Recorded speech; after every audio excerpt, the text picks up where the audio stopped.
एक रिसर्च ये बताती है कि विश्व में पुलों के गिरने से होने वाली मौत में भारत सबसे आगे है और इसकी बड़ी वजह है लापरवाही, भ्रष्टाचार को नजरअंदाज करना और भ्रष्टाचार की जांच में सुस्त रहना। परिणाम बिहार में एक बार फिर पुल गिरा है। भागलपुर में जो हुआ है अभी कुछ समय पहले एक बार और हुआ था, तो उसी समय हमने कहा ऐसा क्यों हुआ है, और जबकि हम इसको बनाने के लिए हमने बहुत पहले तय किया था। हमने 12 में ही देखा और 14 से काम शुरू हुआ। अब जिसको भी दिया गया है एजेंसी, अब इतना देर क्यों हो रहा है? और एक गिर गया था तो उस समय भी हमने कहा था, 1 साल पहले की बात है। और फिर जब 2 हो ये फिर गिरा है, कल ही हमको पता चला है, तो तुरंत हमने विभाग के सब लोगों को कहा कि जाकर के देख लीजिए और तुरंत एक्शन लीजिए। ये कोई तरीका नहीं, अब तक तो हो जाना चाहिए था जी। बहुत हो गया है, देर हुआ है, तो काहे के लिए ऐसा कोई होता है, एजेंट कोई बना रहा है, इतना देर क्यों कर रहा है? मुझको बड़ा तकलीफ हुआ, इसलिए हमने कह दिया कि उसको तत्काल देखिए। और ठीक नहीं बना रहा तभी ना गिर जा रहा है भाई। इसका मतलब उसको तो और मजबूती से बनना चाहिए था, बन करके और तैयार हो जाता। लोगों को कितनी खुशी थी, हम कितना पहले जा करके एक एक चीज को देख करके कराए हुए, लेकिन जो नहीं हुआ हमको बड़ी तकलीफ है।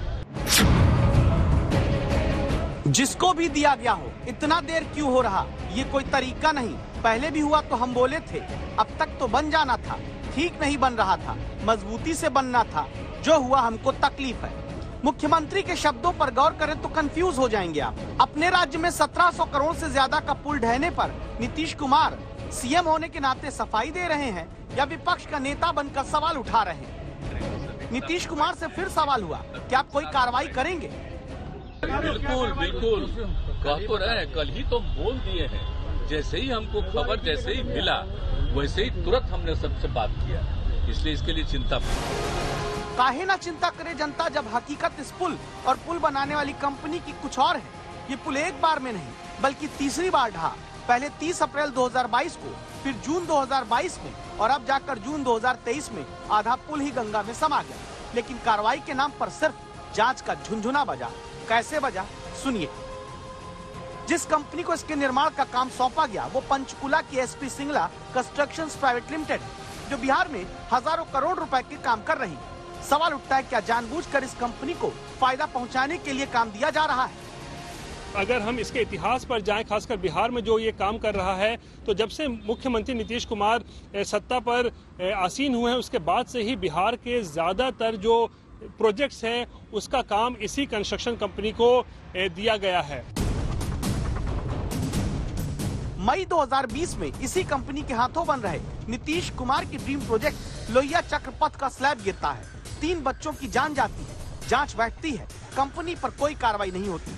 मार्च 2023 में जेडीयू के विधायक इस पुल में दरार का विषय विधानसभा में उठाते हैं। डिप्टी सीएम जांच का भरोसा देते हैं, फिर कुछ नहीं होता है। बिहार में अब भी इसी कंपनी के पास अलग अलग प्रोजेक्ट करीब 8000 करोड़ रुपए के हैं। पिछले कुछ सालों से लगातार एसपी सिंगला कंस्ट्रक्शन कंपनी यहाँ के अधिकारियों की चहेती कंपनी बनी हुई है और ज्यादातर जो विकास के काम हो रहे हैं बिहार में, जो बड़े बड़े प्रोजेक्ट्स हैं, उसका tender SP Singla construction company को ही दिया जा रहा है। सवाल है कि फिर सिर्फ जांच की बात करके गिरते पुल के बाद उठते सवालों को टाला जाएगा या फिर जांच का कोई नतीजा आएगा? कोई दोषी साबित होगा, कोई जेल जाएगा, कोई ब्लैकलिस्ट होगा या फिर कोई पुल बिहार में यूं ढहता हुआ दिखेगा?